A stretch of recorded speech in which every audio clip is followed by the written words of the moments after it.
Dear Patriots, before the news starts, please subscribe to our patriotic channel by clicking the subscribe button. Give us a thumbs up to this video. Don't forget to leave your opinion below in the comments section.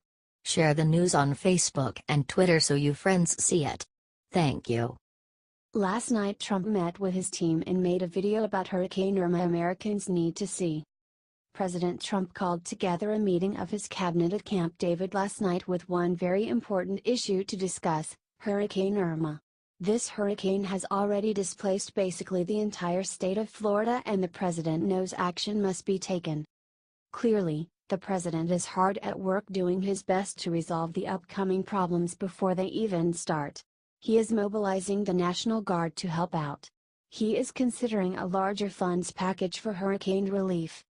It was not all hurricane talk at Camp David over the weekend, though. Trump and his trusted generals also mapped out their new strategy for how to deal with North Korea. At the same time, the president used the gathering as a chance to set up his new tax reform policy with his top economic advisors, all of whom were helping with hurricane issues as well.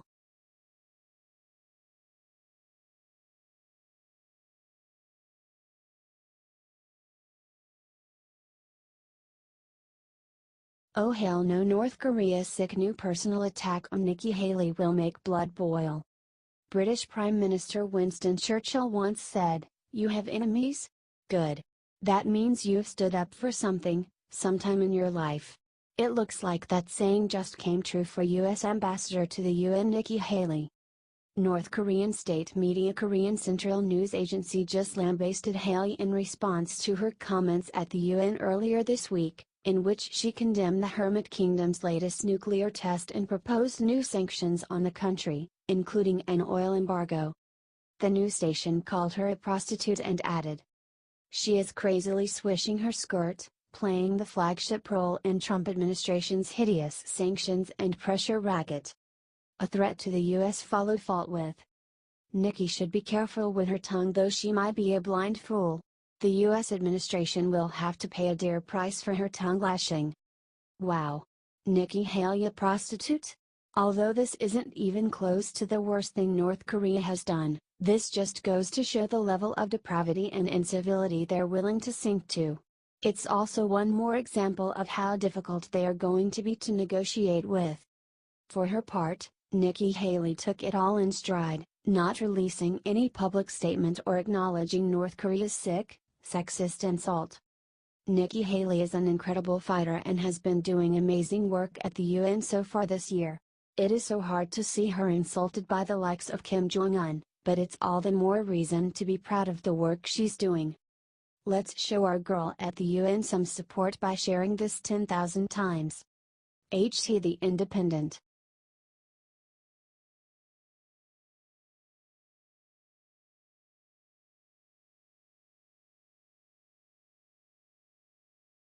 President Trump just made 3 huge tax promises that will have every American cheering. President Trump has had a busy week preparing for Hurricane Irma before it makes landfall in Florida, but that doesn't mean he isn't also working on other important pieces of legislation to govern the country. One of the biggest reforms President Trump is looking to accomplish is tax reform, and he made 3 major promises in his weekly address on Friday that you don't want to miss. Here's exactly what he said. "Our current burdensome tax code is a massive lead weight against the American economy. It costs us millions of jobs, trillions of dollars, and billions of hours wasted on paperwork and compliance. My administration is working closely with Congress to develop a plan that will deliver more jobs, higher pay, and lower taxes for businesses of all sizes, and most importantly for middle-class families all across America. First, we are going to make filing taxes as simple as possible. If you're like most Americans, under our plan you will file your taxes on a single page. What a difference that will make, and you won't need to keep endless receipts and paperwork. We are freeing you from the horrible tax maze. Secondly, we will cut taxes for middle-class families. We want you to keep more of your hard-earned money. This way, you could spend it, you could save it, you could do whatever you want. Third, We will restore our competitive edge so we can create more jobs and higher wages for the American worker. We are going to cut taxes on American industry so we can create more business in our country. Woohoo! Honestly, this is the first time I've actually been excited to do my taxes. President Trump is a businessman. He knows exactly the kinds of excessive taxes that are strangling business. And since he isn't a dyed-in-the-wool politician, he's ready to make smart and efficient reforms that are both practical and useful. It's great to have someone in the White House who actually is serious about tax reform. Love what the president has been saying? Share it out, patriots. HD Real Clear Politics.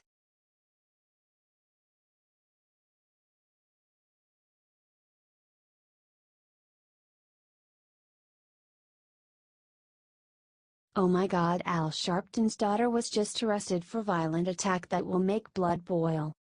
Al Sharpton's daughter just got arrested for allegedly assaulting a cab driver in New York City on her 30th birthday, and the details are beyond sick. Ashley Sharpton was booked for petty larceny Saturday after allegedly fighting with the cab driver and throwing his keys on the street, the New York Post reports. The terrified cabbie, Georges Coley, related his experience to the New York Post, at one point breaking down in tears. Coley said how he tried to pick up Sharpton and her friends around 1 a.m. Sharpton had 4 friends with her. The cab only could fit 4 riders, but she tried to get all 5 of her party in the cab anyway. Coley said when he tried to tell her he could only take 4 people total, she became irate and slammed the door and gave me attitude. When he then asked them to take a cab that could accommodate 5 rides, they refused to leave. That's when he said she snatched the keys out of his ignition and started running away. I followed her for over a block begging for my keys back, and I had to step in front of her and ask. That's when she swung at my face and ended up punching me in the chest. Sharpton was arrested shortly after Coley called the police, and when reached for comment, her lawyer said what was reported did not happen.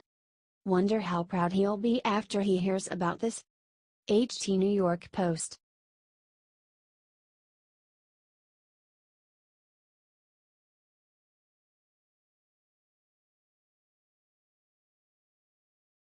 Trump just did the most incredible thing for Florida that will save lives from Irma. It's remarkable how hard the media tries to bring our president down, despite the overwhelming evidence that he is doing a great job. And that includes what he has done for Texas in the wake of Hurricane Harvey and what he is doing for Florida as it braces against Hurricane Irma. Professor Carolyn Heldman thinks Trump did a great job with Harvey, and he continues to bring relief from that hurricane. She says we are starting to see him shine. She went on to say that he is doing an exceptionally good job regarding hurricane relief. According to Florida Governor Rick Scott, Trump talks with him pretty much every day. And Trump told him, I will provide whatever resources you need. Scott himself has said that we will spare no expense to save every life in this state. So, together, Trump and Scott are determined to do whatever is necessary to save lives in the midst of this second natural disaster to hit our sweet country in the past few weeks. If you agree that Trump is doing an exceptionally good job, comment, "Great job, Mr. President," and brag about our president by sharing this everywhere. H.T. The Hill.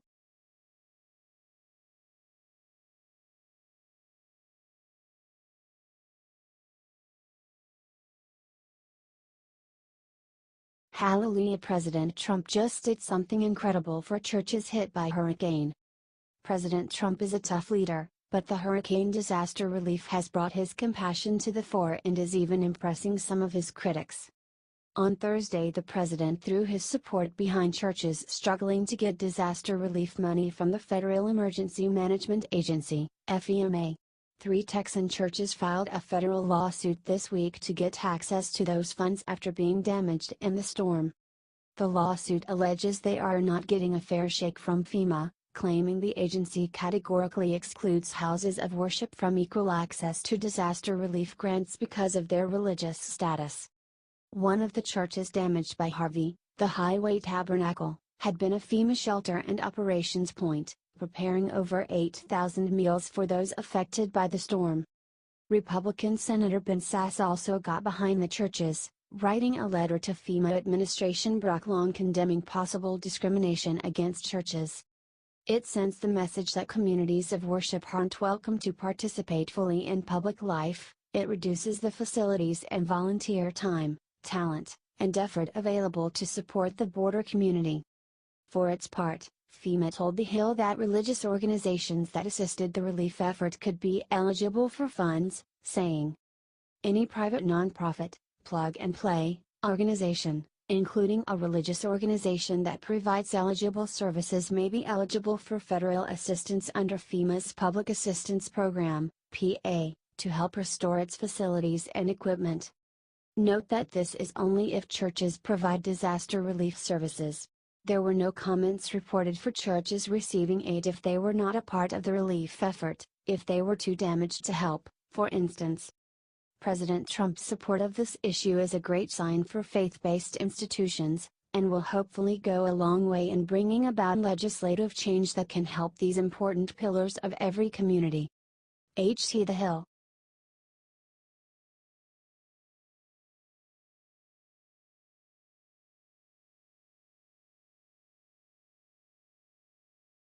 Trump just achieved what no other president has in 150 years, defying all detractors. President Trump has called himself the Lone Ranger, and he proved that just last week, when he made a deal with Democrats. Even though voters had to vote him in under the Republican column in the voting booth, it was clear that that party had not accepted him. Or if they did, most did so kicking and screaming. Now, in less than a year as POTUS, he has shown that he is the first true independent to hold the office since the current two-party system began around the time of the Civil War. And isn't that why America elected him? Myself and others at Liberty Writers have reported on countless stories about Trump going against leaders in what is technically his own party. These include Paul Ryan, Mitch McConnell, John McCain and others. True patriots were sick and tired of the swamp which consists of both Republicans and Democrats alike. Trump promised to drain that swamp and that's why America made him our president. Trump wants to do business. And he will do business, even if it pisses some people off. And, again, isn't that why patriots elected him? Do you think Trump knows exactly what he's doing? If so, comment "Keep it up Mr. President" and share to gather support from everywhere. H.T. The New York Times.